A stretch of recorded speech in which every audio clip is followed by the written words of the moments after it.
والصلاة والسلام على سید الانبیاء والمرسلین وعلى آلہ واصحابہ اجمعین، اما بعد فاعوذ باللہ من الشیطان الرجیم، بسم اللہ الرحمن الرحیم۔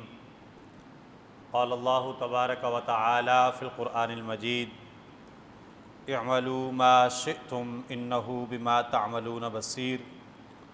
صدق اللہ العظیم وبلغنا رسولہ النبی الکریم۔ ان اللہ وملائکتہ یصلون علی النبی یا ایہا الذین آمنوا صلوا علیہ وسلموا تسلیما۔ الصلاۃ والسلام علیک یا رسول اللہ وعلی آلک واصحابک یا حبیب اللہ۔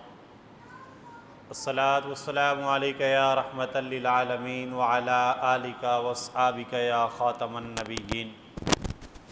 اللہ جل وعلا کی حمد و ثنا حضور سرور کائنات، مفخر موجودات، زینت بزم کائنات، غم گسار جہاں، دستگیر زماں، حامی بے کساں، قائد المرسلین، شفیع المذنبین، احمد مجتبیٰ، حضرت محمد مصطفیٰ صلی اللہ علیہ وآلہ واصحابہ وسلم کی بارگاہ گوہربار میں ہدیہ عقیدت و محبت پیش کرنے کے بعد، لائق صد عزت و تکریم، معزز و محتشم حاضرین و سامعین، برادران اسلام، اللہ تعالیٰ کے فضل اور توفیق سے مجھے اور آپ کو نماز جمعہ کی ادائیگی کے لیے مسجد ہذا میں حاضری کی سعادت اور توفیق نصیب ہو رہی ہے۔ دعا ہے اللہ تعالیٰ ہم سب کی حاضری کو اپنی بارگاہ میں شرف قبولیت عطا فرمائے۔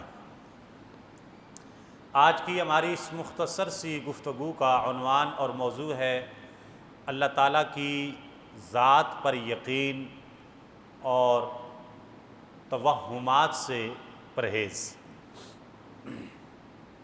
توہمات جسے آپ وہم بھی کہتے ہیں، بدشگونی کہتے ہیں، بدگمانی کہتے ہیں، بدفعلی کہتے ہیں، تو یہ مختلف طریقوں سے زمانہ جاہلیت میں بھی پائی جاتی تھی، اور آج بھی جہاں جہاں علم کا نور نہیں ہے یا اس کی روشنی مکمل طور پہ وہاں پہ نہیں پہنچی ہوئی، تو لوگ مختلف قسم کی توہمات کا شکار ہو جاتے ہیں۔ بالخصوص یہ جو اسلامی مہینہ چل رہا ہے، ماہ صفر المظفر، اس کے حوالے سے بہت سارے لوگوں کے ذہن میں یہ بات پائی جاتی ہے کہ جی صفر معاذ اللہ منحوس مہینہ ہے، اس میں نحوست ہوتی ہے، آسمان سے بلائیں اترتی ہیں، سفر میں کوئی نیا کام نہیں کرنا، کاروبار کا آغاز نہیں کرنا، دکان نہیں شروع کرنی، مکان بنانے نہیں شروع کرنے، شادی نہیں کرنی، کوئی بھی پلان ہے نیا کام کرنے کا یا کسی بھی حوالے سے، تو بہت سارے لوگ آج کے زمانے میں بھی ہم نے دیکھا کہ اس کو پوسٹ پون کر دیتے ہیں، یہ سوچتے ہوئے کہ نہیں جی نہیں سفر دے وچ یہ نہیں کرنا چاہیے، سفر لنگ لین دیو پھر، کیونکہ سفر دے وچ نحوست بلاواں اتر دیاں نے، یہ ہوتا ہے وہ ہوتا ہے فلاں ہوتا ہے ایسا ہوتا ہے۔ اس لیے چونکہ ماہ صفر المظفر جاری و ساری ہے، تو اس شبہ کا ازالہ کرنا یہ انتہائی ضروری ہے۔ بندہ مومن جو ہے، اللہ تعالیٰ کی ذات پر جو بندہ ایمان رکھتا ہے، اس کا یقین اور عقیدہ اتنا پختہ ہونا چاہیے کہ دنیا کا کوئی بھی شک و شبہ، کوئی وہم اس کو ہلا نہ سکے، ڈگمگا نہ سکے، پریشان نہ کر سکے۔ جب ہمارا عقیدہ ہے کہ اللہ رب العزت کی ذات وحدہ لا شریک ہے، وہ ہمارا خالق ہے، مالک ہے، رازق ہے، ان اللہ علی کل شیء قدیر ہے، ہمیں پیدا کرنے والا ہے، ہمیں رزق دینے والا ہے، ہمیں صحت دینے والا ہے، ہمیں عزت دینے والا ہے، محافظ ہے، حفاظت کرنے والا ہے، سمیع ہے، سنتا ہے، بصیر ہے، دیکھتا ہے اور سب کچھ جانتا ہے۔ تو جب اتنا خوبصورت عقیدہ ہمارے پاس ہے، اتنا خوبصورت ایمان ہمارے پاس ہے، تو پھر یقین بھی اتنا ہی پختہ ہونا چاہیے کہ جو بھی ہوگا وہ اللہ تعالیٰ کی ذات کی طرف سے ہوگا، وہی ہمارے نفع اور نقصان کی مالک ہے، اور اسی کی ذات پہ توکل اور یقین اور بھروسہ رکھتے ہوئے ہمیں اپنے ہر کام کو آگے بڑھانا چاہیے۔ سورۃ الحامیم سجدہ آیت نمبر 40 ہے، 40 آیت نمبر، اللہ رب العزت نے فرمایا اعملوا ما شئتم، تم جو بھی کرو، انہ بما تعملون بصیر، اللہ تعالیٰ جو کچھ تم کرتے ہو وہ اس کو دیکھنے والا ہے۔ اللہ تعالیٰ دیکھتا ہے، جو کچھ تم کرتے ہو اللہ تعالیٰ دیکھتا ہے۔ لہذا اس حوالے سے ہمیں اپنے صورتحال پر غور کرنا چاہیے، اور وہ جو زمانہ جہلیت کے رویے ہیں ہمیں ان سے دور رہنا چاہیے۔ آج نافرمانیوں میں بے پناہ اضافہ، موت کا بڑھتا ہوا خوف، وہم پرستی، جاہلانہ امور کی کثرت، یہ سب کچھ یقین کمزور ہونے کا ہی نتیجہ ہے کہ مسلمان کا اللہ رب العزت کی ذات پہ جو یقین اور بھروسہ ہونا چاہیے وہ نہیں ہے، جس کی وجہ سے یہ سارے معاملات گڑبڑ ہوتے ہیں۔ نبی کریم صلی اللہ علیہ وسلم کا فرمان عالی شان ہے، حضور علیہ السلام نے فرمایا صلاح اول هذه الامت بالزہد والیقین ویہلک آخرها بالبخل والعمل۔ حضور علیہ السلام نے فرمایا جس کا مفہوم یہ ہے کہ اس امت کے پہلے مسلمان اللہ تعالیٰ پر یقین اور زہد یعنی دنیا سے بے رغبتی کی برکت سے کامیاب ہوئے، اور اس امت کے آخری افراد اس وجہ سے تباہ ہوں گے کہ وہ بخل، کنجوسی اور لمبی امید میں مبتلا ہو جائیں گے۔ ٹھیک ہے، یقین کی کمزوری ہو جائے گی۔ بخل تبھی آتا ہے نا، کنجوسی تبھی آتی ہے جب بندے کا یقین کمزور ہو جاتا ہے، وہ کہتا ہے یار اب یہ ملا ہے پتہ نہیں دوبارہ ملے گا کہ نہیں ملے گا۔ جس بندے کا یقین ہے کہ اللہ تعالیٰ کی ذات میری رازق ہے، جس نے اب دیا پھر بھی دے گا، جی آج عطا کیا ہے کل بھی عطا کرے گا، صبح دیا ہے شام بھی دے گا، جس بندے کا یہ توکل اور یقین ہے اس کے اندر بخل اور کنجوسی نہیں آ سکتی ہے۔ بخل اور کنجوسی کب آئے گی؟ تب یقین کمزور ہو جائے گا، تب آئے گی کہ یار پتہ نہیں اب مل گیا، پتہ نہیں دوبارہ ملے گا کہ نہیں ملے گا، چلو اس کو سنبھال کے رکھو۔ تو اس لیے حضور علیہ السلام نے فرمایا کہ اس امت کے جو پہلے لوگ تھے، قرون اولیٰ کے لوگ، فرمایا وہ اس وجہ سے کامیاب ہوئے کہ ایک تو ان کے اندر یقین بہت پختہ تھا، اللہ تعالیٰ کی ذات پہ یقین۔ ایسے تو نہیں گھوڑے دریاؤں میں ڈال دیے نا، طارق بن زیاد کشتیاں جلا کے جبرالٹر کی طرف چلا گیا، بھائی ایک کوئی بات سمجھ میں نہیں آتی۔ فوج ہو، فوج کا کمانڈر ہو، سامنے دریا ہو، دریا کے اس پار دشمن کا پورا ملک ہو، اور دشمن بھی مضبوط ہو، اسٹرانگ ہو، اس کے ساتھ جا کے پھڈا لینا ہے تو بندے کو کم از کم واپسی کا راستہ تو رکھنا چاہیے نا۔ جنگ میں کچھ بھی ہو سکتا ہے، ضروری تو نہیں کہ آپ ہی جیتیں گے، ہو سکتا ہے دشمن غالب آ جائے، کچھ بھی ہو سکتا ہے۔ الحرب خدعۃ، حدیث پاک ہے، حضور علیہ السلام نے فرمایا کہ جنگ کے اندر تو ایک تدبیر ہے، حکمت عملی ہے، وہ جس کی تدبیر اور حکمت عملی غالب آ جائے گی وہ جیت جائے گا۔ تو اب بندے کا یقین کتنا مضبوط تھا کہ جو اپنی فوج لے کے دریا میں سے گزرا، جب دریا کے اس پار گیا تو کشتیاں جلا دی، اس نے کہا واپس کوئی نہیں آنا، یا شہادت ہے یا فتح و نصرت ہوگی، بس واپسی کا راستہ نہیں ہے۔ اتنے پختہ یقین کے ساتھ جب آگے گزرے تو اللہ تعالیٰ نے فتح و نصرت بھی عطا فرما دی۔ حضور علیہ السلام نے فرمایا کہ اس امت کے جو پہلے لوگ تھے وہ اللہ تعالیٰ کی ذات پر یقین کی وجہ سے ان کو کامیابی حاصل ہوئی ہے، اور ان کے اللہ رب العزت کی ذات پہ ان کا یقین پختہ تھا، اور دوسرا کیا تھا؟ دنیا سے بے رغبتی تھی، دنیا سے بے رغبتی تھی، دنیا کا لالچ، دنیا کی ہرس، دنیا کی ہوس اور ان کے دل کے اندر موجود نہیں تھی۔ وہ خالصتاً اللہ کی رضا کے لیے نکلتے تھے، اللہ رب العزت کی رضا کے لیے کام کرتے تھے۔ یہ دو چیزیں تھیں جنہوں نے ان کو کامیاب کروا دیا، اور وہ پوری دنیا پہ چھا گئے۔ دنیا کی ہرس نہیں کی، دنیا کا لالچ نہیں کیا، ساری دنیا کے خزانے ان کے قدموں میں آ گئے، دنیا کی سپر پاورز ٹوٹ کے ان کے قدموں میں گر پڑیں، اس لیے کہ وہ کیا تھی؟ بے رغبتی تھی، اور اللہ تعالیٰ کی ذات پہ ان کو یقین تھا۔ نبی پاک علیہ السلام نے فرمایا میری امت کے آخری جو لوگ ہیں وہ دو وجوہات کی بنا پہ تباہ ہوں گے۔ وہ کون سی ہیں؟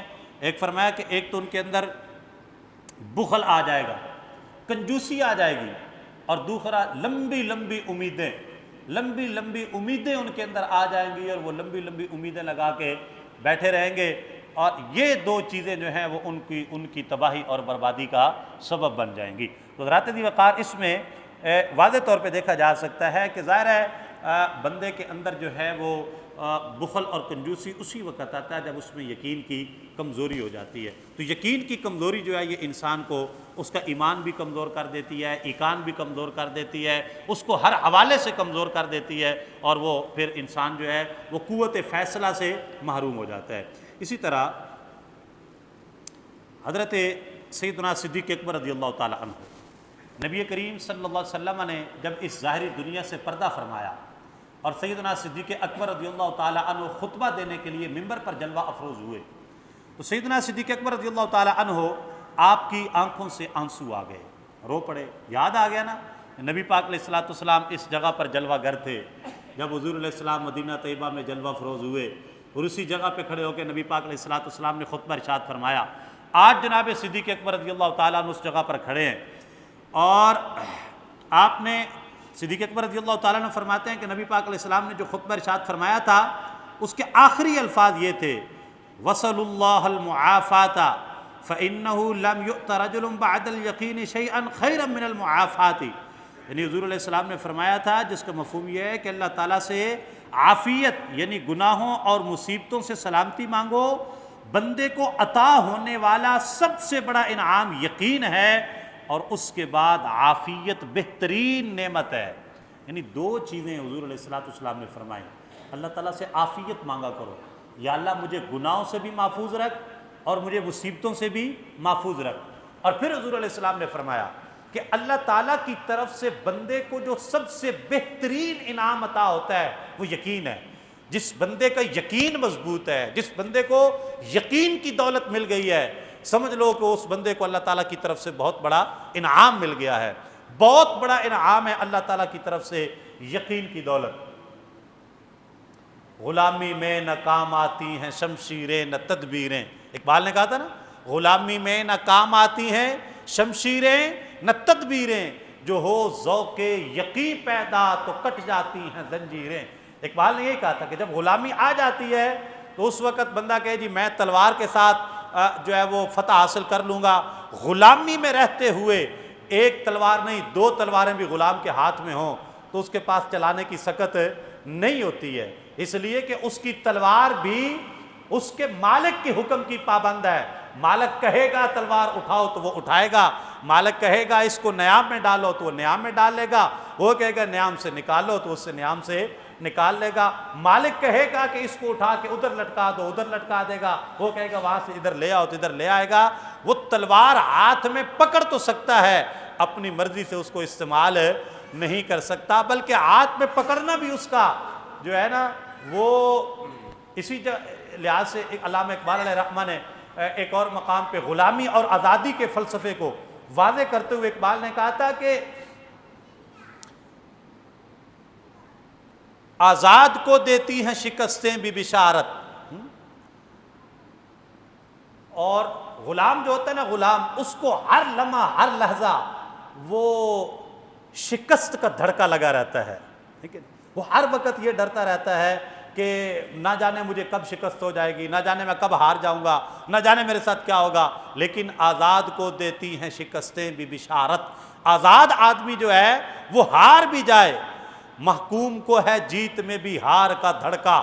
محکوم جو بندہ ہے نا جو کسی کا پابند ہے، جو کسی کی حاکمیت کے اندر آ گیا ہے، کسی کی غلامی کے اندر آ گیا ہے، محکوم کو ہے جیت میں بھی ہار کا دھڑکا۔ محکوم جیت کے بھی وہ ہارا ہی رہتا ہے، وہ اس کو یقین ہی نہیں ہوتا اپنی فتح کا کہ میں جیت گیا ہوں۔ اس کو پھر امریکہ کا صدر بتاتا ہے کہ تم جیت گئے ہو، اس کو خود پتہ نہیں ہوتا کہ ہم جنگ جیت گئے ہیں۔ پھر کبھی اس کو وہ تیل کا معاہدہ بتاتا ہے کہ اب تمہارے تیل کے ایگریمنٹ ہونے لگے، اب تمہارا اتنا سستا ہو جائے گا، اتنا مہنگا ہو جائے گا۔ کبھی وہ دنیا کو بتاتا ہے کہ جناب اب فلانا جنگ جیت گیا اور فلانا جنگ ہار گیا ہے۔ وجہ کیا ہے؟ محکومیت۔ محکوم کو ہے جیت میں بھی ہار کا دھڑکا، آزاد کو دیتی ہیں شکستیں بھی بشارت، محکوم کو ایک پھول کی پتی بھی ہے سب کچھ، آزاد کو ہے تنگی داماں کی شکایت۔ اقبال کہتا ہے کہ محکوم بندہ جو ہے نا وہ پھولوں کی جھولی بھی بھر لے تو اس کو فائدہ نہیں ہوتا. وہ بیچارہ ہر وقت، کیونکہ اس کے پاس یقین نہیں ہے نا، وہ ڈگمگاتا رہتا ہے کہ پتہ نہیں یہ پھول میرے بھی ہیں کہ نہیں ہیں، پتہ نہیں ان سے کوئی فائدہ حاصل ہوگا بھی کہ نہیں ہوگا. جھولی بھری ہوئی پھولوں کی، لیکن وہ ان سے فائدہ حاصل نہیں کر سکتا، اس لیے کہ یقین کی دولت سے خالی ہے.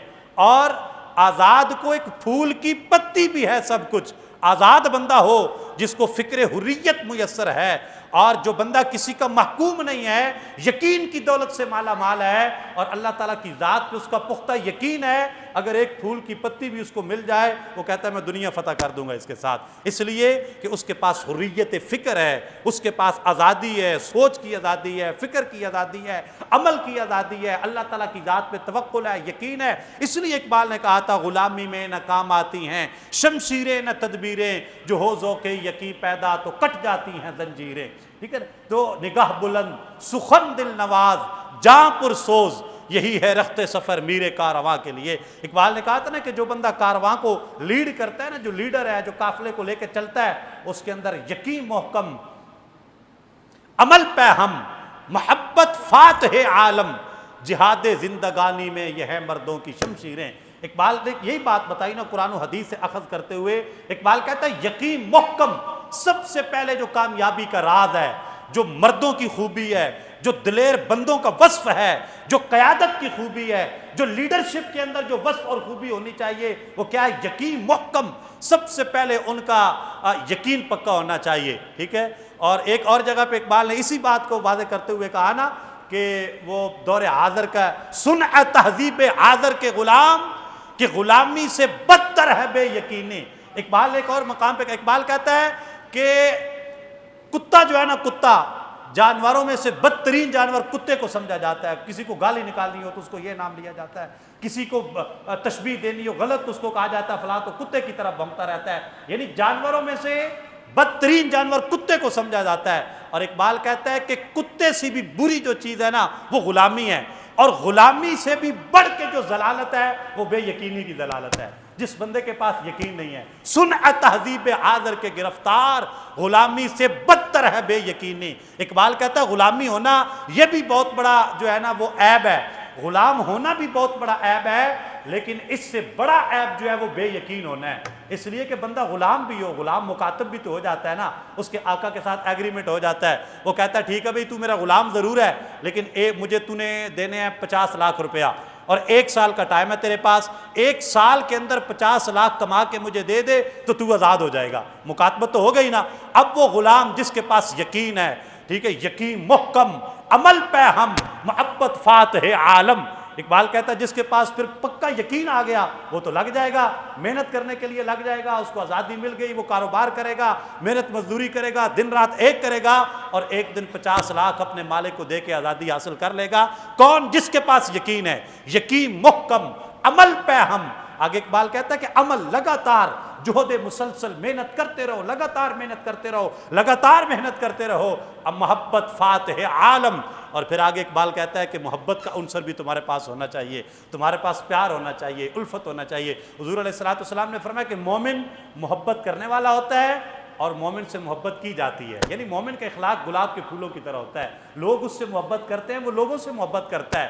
مومن کھردرا نہیں ہوتا، مومن تمے کے پھل کی طرح نہیں ہوتا کہ جو خوشبو بھی لے تو کڑوا، اور اگر اس کو کوئی جناب وہ اس کا بائٹ لے تو اس کو اندر باہر سے اس کو زہر کر کے رکھ دے. ایسا نہیں ہوتا. مومن جو ہے نا، مومن تو بالکل ترنجائن کے پھل کی طرح ہوتا ہے، جس کی خوشبو بھی بڑی لذیذ ہوتی ہے اور جس کا ذائقہ بھی بڑا لذیذ ہوتا ہے. اس لیے عمل محبت فاتح عالم، مومن کے پاس محبت کا ہتھیار بھی ہونا چاہیے. جہاد زندگانی میں یہ ہیں مردوں کی شمشیریں. اقبال نے کہا یہ 3 چیزیں جو ہیں نا یہ مردوں کی تلواریں ہیں. جو مرد ہیں، دلیر مرد، جو قیادت ہے، جو لیڈرشپ ہے، اس کے پاس یہ 3 چیزیں ہونی چاہیے. سب سے پہلے جو بات بیان کی وہ یقین محکم اس نے بیان کیا.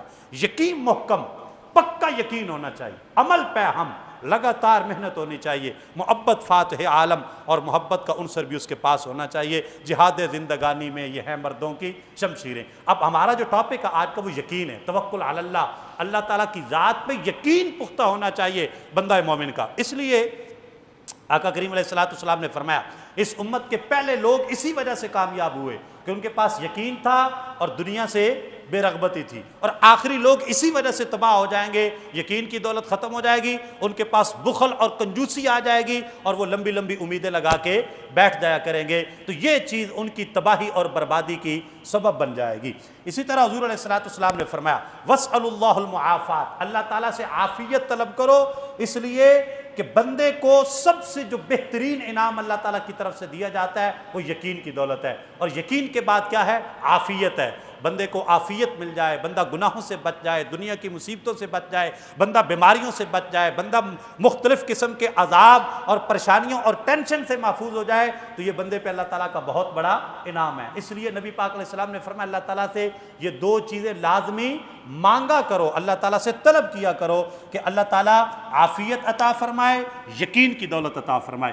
آگے اسی طرح حضور علیہ الصلوۃ والسلام نے فرمایا، سیدنا انس بن مالک رضی اللہ تعالیٰ عنہ، آپ سے حدیث پاک روایت ہے، کریم آقا علیہ الصلوۃ والسلام نے فرمایا، یہ بخاری شریف کی حدیث نمبر 4611 ہے، آقا کریم علیہ السلام نے فرمایا ان من عباد اللہ من لو اقسم علی اللہ لابرہ، حضور علیہ السلام نے فرمایا اللہ کے بندوں میں سے کچھ بندے ایسے ہیں کہ اگر وہ قسم اٹھا لیں تو ان کو اتنا یقین ہوتا ہے اللہ تعالیٰ کی ذات پہ، وہ اتنے وثوق کے ساتھ، اتنے یقین کے ساتھ قسم اٹھاتے ہیں کہ اللہ تعالیٰ ان کی قسم کو پورا فرما دیتا ہے، حالانکہ بظاہر کچھ نظر نہیں آ رہا، ٹھیک ہے، لیکن وہ اللہ کا بندہ قسم اٹھا دیتا ہے کہ میں قسم اٹھا کے کہتا ہوں کل بارش ہوگی۔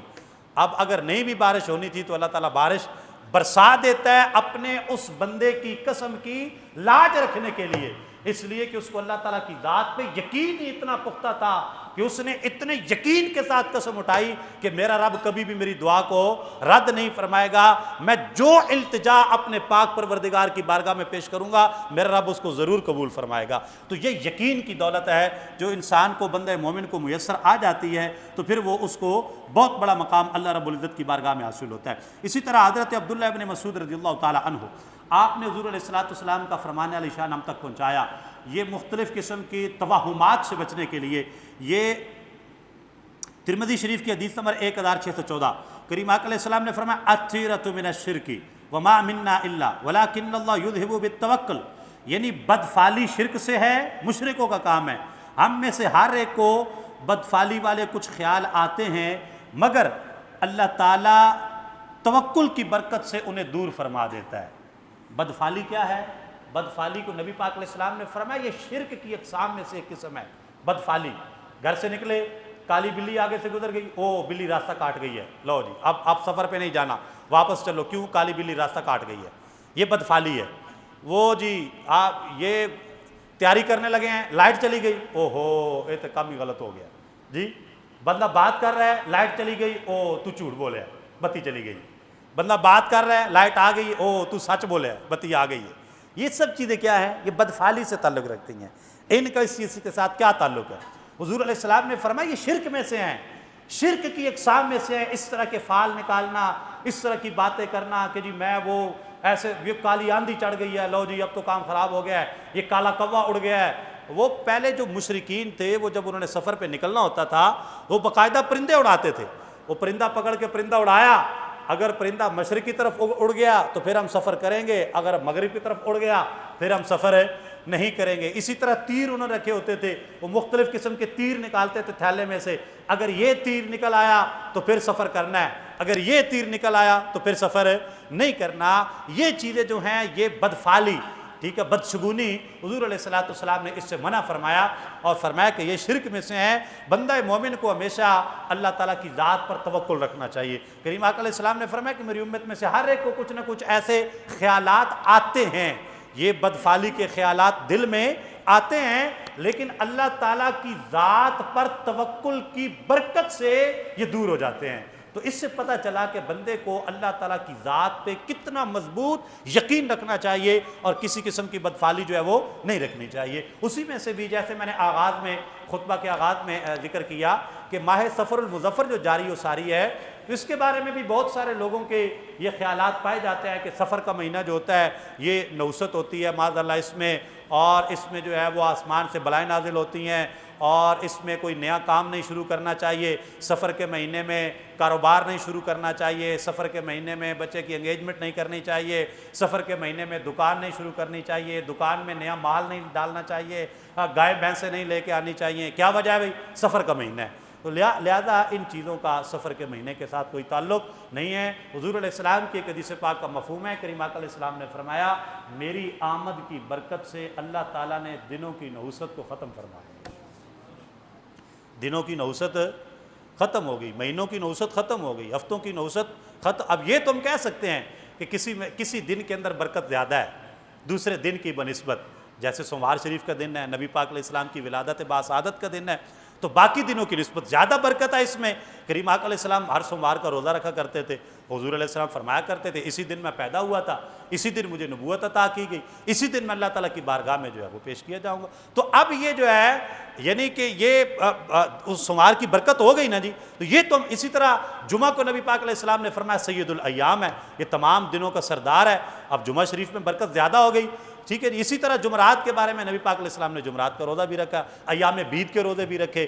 تو یہ تو ہم کہہ سکتے ہیں کہ ایک دن میں کسی دوسرے دن کی نسبت برکت زیادہ ہے، لیکن یہ نہیں کہہ سکتے کہ فلاں دن منحوس ہے یا فلاں مہینہ منحوس ہے اور اس کے اندر نحوست ہے اور فلاں کے اندر نحوست نہیں ہے۔ ایسا عقیدہ اور ایسا یقین بالکل بھی نہیں رکھنا چاہیے۔ ہر چیز اللہ رب العزت کے قبضہ قدرت میں ہے، جو بھی کوئی فائدہ پہنچے گا ہمارے فائدے کا مالک، ہمارے نقصان کی مالک اللہ رب العزت کی ذات ہے۔ بندہ مومن کو ہمیشہ اللہ تعالیٰ کی ذات پہ پختہ توکل، یقین، ایمان اور ایقان رکھتے ہوئے اپنے کاموں کا سر انجام دینا چاہیے۔ ہمیشہ دعا مانگتے رہنا چاہیے، اللہ تعالیٰ سے عافیت مانگتے رہنا چاہیے، اللہ تعالیٰ سے برکت مانگتے رہنا چاہیے، مصیبتوں سے تحفظ مانگتے رہنا چاہیے، ایمان اور یقین کی مضبوطی ہمیشہ اللہ تعالیٰ سے مانگتے رہنا چاہیے، اور اپنے تمام نیک، جائز اور اچھے کام اللہ تعالیٰ کی ذات پر توکل اور یقین کرتے ہوئے کسی وقت بھی اللہ تعالیٰ کی حمد و ثنا کر کے اللہ تعالیٰ کا نام لے کے شروع کر دینا چاہیے۔ یہ تو ہمارا یقین ہے کہ جی سفر کے مہینے میں دکان شروع نہیں کرنی، اس میں بے برکتی ہوتی ہے، اس میں مصیبتیں اترتی ہیں۔ تو جب دکان شروع کرنی ہے اس وقت میوزیکل کنسرٹ کروانا ہے، اس سے برکت ہوتی ہے نا جی۔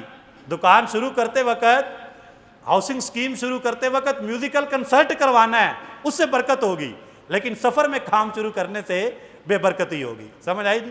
ہاں، سکول میں نئی کلاسز شروع نہیں کرنی، سفر میں بے برکتی ہوگی، لیکن سکول کے رزلٹ پہ پہلے تلاوت کروانی ہے، پھر نعت پڑھانی ہے، پھر ڈانس کروانا ہے، اس سے برکت ہوگی۔ تو بے برکتی والے کام جو ہے نا وہ ہمیں چھوڑنے چاہیے، سیدھا چلنا چاہیے، ٹھیک ہے جی۔